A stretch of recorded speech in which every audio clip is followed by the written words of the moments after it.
గణేశాయ నమః, గాయత్రీదేవి నమః, మహాసరస్వతి నమః, మాతాపితృభ్యో నమః. ముందుగా ప్రేక్షక వీక్షణ మహాశీలందరికీ కూడా నమస్కారం.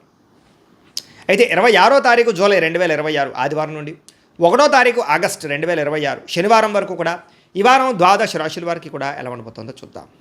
ఇక మిథున రాశి వారి యొక్క ఫలితాలు. ఈ వారం మీ గోచార గ్రహగతులు కనుక చూసుకున్నట్లయితే కొంచెం మిశ్రమ ఫలితాలే కనపడుతున్నాయి, జాగ్రత్తగా ఉండాలి. ముఖ్యమైనటువంటి పనులన్నీ వాయిదాలు పడుతూ ఉంటాయి. ఆర్థిక ఇబ్బందులు, దూర ప్రయాణాల వల్ల నష్టాలు, శ్రమకు తగ్గ ఫలితం లేకపోవడము, మెంటల్ టెన్షన్లు బాగా పెరగడము జరుగుతుంది. అనుకోని ఖర్చుల వల్ల ఇబ్బందులు కనపడుతున్నాయి. గతంలో చేసినటువంటి అప్పులు మీకు ఈసారి చాలా బాగా ఇబ్బంది పెడుతున్నాయి. సమయానికి వడ్డీలు కట్టలేకపోవడం, వడ్డీలు పెరిగిపోవడం, ఈఎంఐలు, క్రెడిట్ కార్డులు సమయానికి కట్టలేకపోవడం లాంటి వల్ల ఇబ్బందులు కనపడుతున్నాయి. కాబట్టి జాగ్రత్త తీసుకోవాలి. ఆస్తి వివాదాలు కానీ, కోర్టు వివాదాలు కానీ కొలికి రాకపోవడము, రావాల్సిన ఆస్తులు సంక్రమించకపోవడము, లిటిగేషన్లో ఉన్న భూములు కానీ ఆస్తులు కానీ కొనుగోలు చేయడం లాంటి వల్ల ఇబ్బంది కనపడుతోంది, జాగ్రత్తగా ఉండాలి. శారీరక కోరికల కోసం దిగజారే పరిస్థితి, ఎవరిని పడితే వాళ్ళతో సంఘవాలు చేసే అవకాశాలు ఉన్నాయి. కాబట్టి కామ కోరికలు తగ్గించుకునే ప్రయత్నం చేయడం మంచిది. ఇతర దేశాల్లో ఉండే భారతీయులందరికీ కూడా ఆర్థిక ఇబ్బందులు, ఉద్యోగ సమస్యలు కనపడుతున్నాయి. ప్రేమించిన వాళ్ళతోటి, ఇష్టమైన వాళ్ళతోటి వివాహ సంబంధాలు కానీ, వ్యవహారాలు కానీ కొంచెం చెడిపోయే పరిస్థితి కనపడుతుందని చెప్పచ్చు. పిల్లలు మీ మాట వినకపోవడం వల్ల నష్టము, సంతానం వల్ల సమస్యలు, ప్రేమికుల మధ్య మనస్పర్ధలు, దూరం జరిగే అవకాశాలు కనపడుతున్నాయి. డబ్బులు కూడా సమయానికి, అవసరానికి చేతికి అందకపోవడము, రావాల్సిన డబ్బులు చేతికి అందకపోవడం వల్ల ఇబ్బందులు కనపడుతున్నాయని చెప్పచ్చు. కుటుంబంలో ఉండే వ్యక్తుల వల్ల అనారోగ్య సమస్యలు కనపడుతూ ఉన్నాయి. శారీరక అనారోగ్య సమస్యలు ఇబ్బంది పెట్టడంతో పాటుగా ఏదైనా ఇంటర్వ్యూలో పాల్గొనే వారు కూడా నిరాశ, నిస్పృహ కనపడుతుందని చెప్పచ్చు. మంచివారిని అపార్థం చేసుకునే అవకాశాలు, మాట్లాడేటప్పుడు ఏది మంచి ఏది చెడు ఆలోచించకుండా మాట్లాడడం వల్ల సమస్యలు కనపడుతున్నాయి, జాగ్రత్తగా ఉండాలి. వ్యాపారంలో ఒడిదుడుకులు బాగా పెరిగిపోతున్నాయి, జాగ్రత్త. ఉద్యోగ ప్రయత్నాలు ఎదరికి సాగని పరిస్థితులు, అనారోగ్య సమస్యలు కనపడుతున్నాయి. అలాగే రుణాలు చేసేయడం కానీ, అప్పుల వల్ల సమస్యలు ఎదుర్కోవడం కానీ జరిగే అవకాశం కనపడుతోంది. క్రమశిక్షణ లేని జీవన విధానం వల్ల, సమయానికి తినకపోవడం వల్ల, బయట ఫుడ్లు తినడం వల్ల, ఆయిల్ ఫుడ్లు, జంక్ ఫుడ్లు తినడం వల్ల అనారోగ్య సమస్యలు ఉన్నాయి, జాగ్రత్తగా ఉండండి. భార్యాభర్తలు కూడా ఇంట్లో ఏదో రకమైన మనస్పర్ధలు, గొడవలు, చికాకులు కనపడుతున్నాయి. గృహ నిర్మాణ పనుల వల్ల ఖర్చులు కనపడుతూ ఉన్నాయి. వాహన ప్రమాదాలు కనపడుతూ ఉన్నాయి. తొందరపాటు నిర్ణయాల వల్ల నష్టం కనపడుతుంది, జాగ్రత్తగా ఉండండి. ఈ వారం మద్యపాన, ధూమపానం వ్యసన పనులకు ప్రమాదాలు ఉన్నాయి. కాబట్టి మద్యం సేవించడం మానేయడం మంచిది. అలాగే ధూమపానాన్ని తగ్గించుకునే ప్రయత్నం చేయండి. విలువైన వస్తువులు కానీ, ఆభరణాలు కానీ, యంత్ర పరికరాలు కానీ కొనుగోలు చేసుకునే అవకాశాలు మాత్రం బాగా కనపడుతున్నాయి. విద్యార్థులకి రాత్రి తొందరగా పడుకోకపోవడము, నిద్ర సరిపోకపోవడము, సెల్ ఫోన్లు ఎక్కువగా చూడడం వల్ల, సినిమాలు చూడడం వల్ల తర్వాత రోజు మీకు జ్ఞాపకశక్తి తగ్గడము, పరీక్షల్లో సరిగ్గా రాయలేకపోవడం కనపడుతోంది. కాలేజీల్లో చెడ్డ పేరు వచ్చే అవకాశం ఉంది, జాగ్రత్తగా ఉండండి. ఉద్యోగస్తులకి చేసేటటువంటి ఉద్యోగాల పట్ల ఇబ్బందులు, మనస్పర్ధలు, ఇబ్బందులు కనపడుతున్నాయి. ఉద్యోగ కార్యాలయాలు పరివొత్తులు అధికంగా కనపడుతోంది. ఉద్యోగాలు మారాలన్నా సరైన ఉద్యోగం రాక ఇబ్బందులు కనపడుతున్నాయి.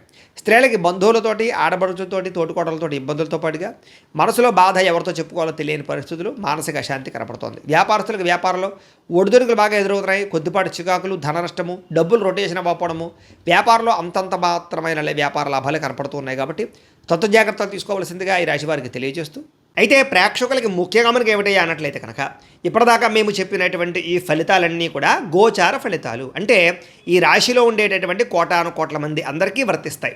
కాబట్టి ఆ రకంగా వినే ప్రయత్నాన్ని చేయండి. ఒకవేళ మీ పర్సనల్ జాతకం అంటే మీకు ఒక్కరికి ఎలా ఉందో తెలుసుకోవాలి అన్నా, లేదా ఏదైనా సమస్యలతో ఇబ్బంది పడుతూ ఉన్నా, దానికి మీ date of birth, time, place of birth, మీ పేరు మా వాట్సాప్ నెంబర్కి మెసేజ్ పెట్టినా, లేదా మాకు ఫోన్ చేసినా కూడా మీ జాతకం ఎలా ఉందో చూసి చెప్పే ప్రయత్నాన్ని చేస్తాము. లేదా ఏదైనా సమస్యలతో ఇబ్బంది పడుతూ ఉంటే కనుక దానికి పరిహారాలు చెప్పడం కానీ, లేదా పరిహారాలని మా పీఠంలో ఉండే బ్రాహ్మణుల ద్వారా ఈ రకంగా జపాలు అని, ఈ రకంగా మండప ఆరాధనలు, ఈ రకంగా అభిషేకాలు, ఈ రకంగా హోమాలు నిర్వర్తింపచేసి వీటికి సంబంధించినటువంటి ప్రసాదాన్ని మీకు కొరియర్ ద్వారా పంపించే ప్రయత్నం చేస్తాం.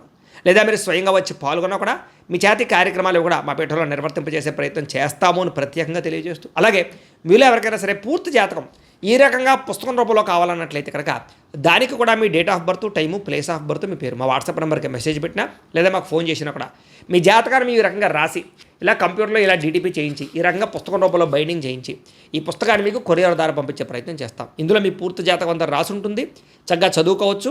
ఇది మీకు జీవితాంతం ఉపయోగపడుతుంది. కాబట్టి మీరు ఎవరికైనా సరే ఈ పూర్తి జాతకం ఇలా పుస్తకం రూపంలో కావాలన్నా కూడా మమ్మల్ని సంప్రదించవచ్చో తెలియజేస్తూ, అలాగే ఇంట్లో డబ్బు నిలబడకపోవడము, ఆర్థిక ఇబ్బందులు, రుణబాధలు, వ్యాపారాలు సరిగ్గా సాగకపోవడము, ఇలాంటి సమస్యలతో ఇబ్బంది పడుతుంటే కనుక అలాంటి వాటికి ఇలాంటి ధన జన వశీకరణ యంత్రము అని ఉంటుంది.